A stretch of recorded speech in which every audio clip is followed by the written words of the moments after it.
I'm going to begin by talking about a car that's really relevant and one that many of you have been wanting to see. It's a car that we introduced you to very briefly when its production began at its brand new plant in Gujarat. I'm talking about the Ford Figo Aspire. It's a subcompact sedan, which means it sits under 4 meters. Here's our take on it.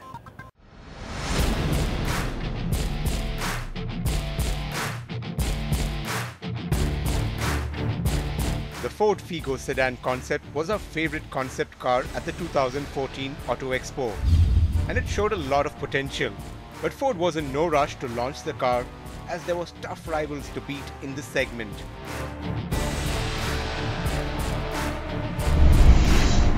And so it knew the package had to be better to make a real impression. The Ford Aspire is the production version and now finally ready for launch. And it looks to combine the Fiesta's exciting driving dynamics with a spacious and feature-rich cabin that can match or better the competition. Subcompact sedan designs in the market have so far been a bit uninspiring, thanks mainly to a 4-meter length restriction. But the Ford Aspire brings in fresh appeal, at least from the front. The Aston Martin-inspired grille and swept-back headlamps catch your eye immediately. But what gives it a bolder look are the two bulging lines on the center of the hood. The 14-inch alloys do look a bit small. Maybe a 15-inch wheel would have added more character to the profile.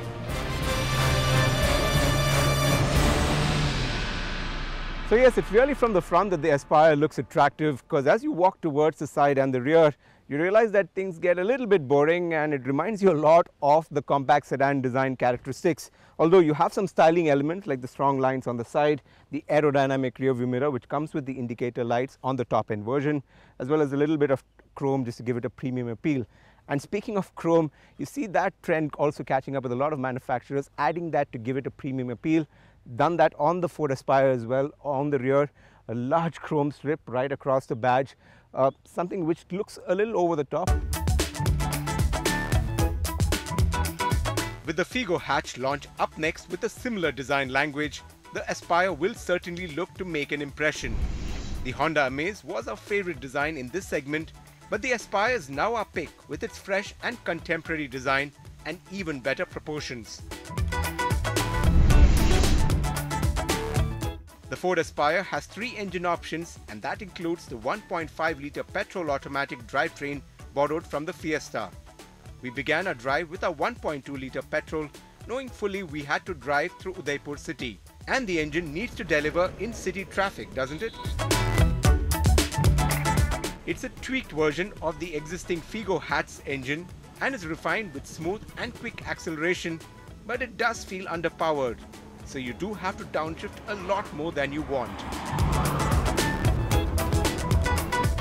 On the highway, the engine takes its time to get to cruising speeds.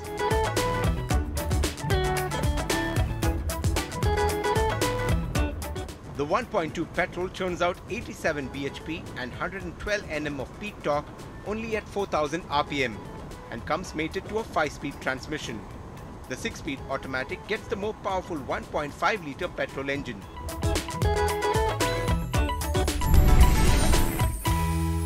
It's the diesel that's the real star for me. It has everything going right for it.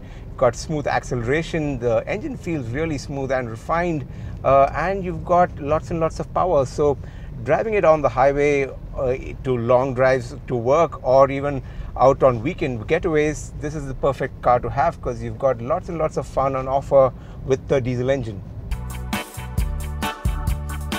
The 1.5-litre diesel engine churns out 98 bhp and a strong 215 Nm of torque. It's also mated to the 5-speed manual transmission. Also worth mentioning are the impressive NVH levels inside the cabin, which cuts out a lot of the diesel engine and road noise, unlike what you see in the Amaze. The gear shifts are quick and precise, adding to the fun behind the wheel, enabled by a healthy amount of mid-range torque. The ground clearance at 174mm makes things easier for the Figo Aspire to tackle potholes, and that figure is also higher than its rivals.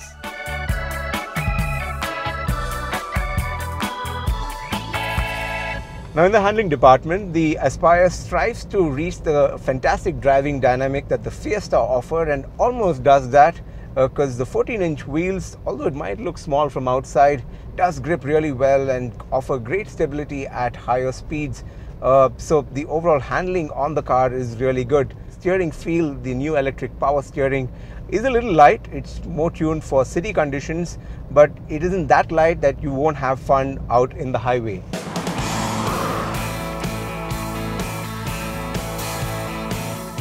All the engines offer strong fuel efficiency figures, with the diesel leading the pack at over 25 kilometers per litre, the 1.2 petrol offering 18 kilometers per litre, and the automatic just behind at 17 kilometers per litre. So the cabin of the Aspire does feel roomy. The beige on the interiors does help matters to give it a sense of more space. Also the dash feels fairly familiar, the one on the EcoSport and the Fiesta, but you've got a piano black finish just to give it a little bit more premium touch. It's also on the steering wheel, although the one on the door panels kind of sticks out like a store thumb. Also the kind of quality that's used on this is a little suspect, but otherwise the cabin with the beige and black finish does add a lot more premium appeal. Ford also claims that the cabin of the Aspire has lots of storage spaces, about 20 of them to be precise, and the smartest of them that they claim is the one here, where you can store your wallet or possibly your mobile phone and keep it safe. But every time I want to use that mobile phone, I'll have to do this. A bit too safe for me and not so smart. But we do appreciate the effort made to add more storage in the compact cabin and offer more utility, something Honda is very good at too. The steering wheel gets audio controls and the instrument cluster is blue backlit, although looks a little dull in daylight. The leather seats, a segment first, are available on the top end trim. They are nice and comfortable with good under-thigh support. The rear passengers get comfort elements like an armrest and slightly reclining seats. The 2,491 millimeters of wheelbase on the Figo Aspire means overall legroom and headroom isn't an issue in the rear. Although sitting 3 adults at the back will be a squeeze. 359 liters of luggage space is on offer, making it spacious, although below what the rivals offer.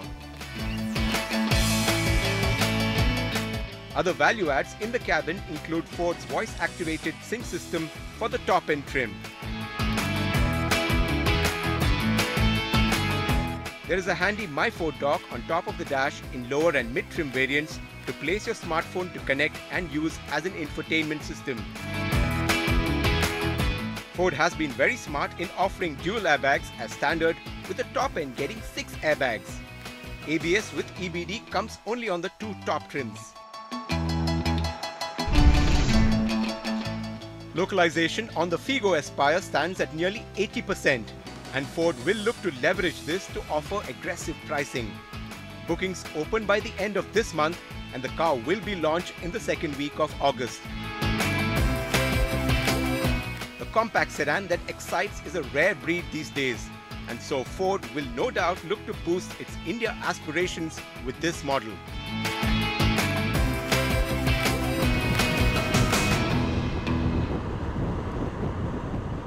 The Ford Figo Aspire. Now this is a car that looks very good for its class, because remember, with each new subcompact sedan we've started to get more proportionate and better looking cars, and the interiors, some nice little touches there, but you've got to react to it and tell me how you like it.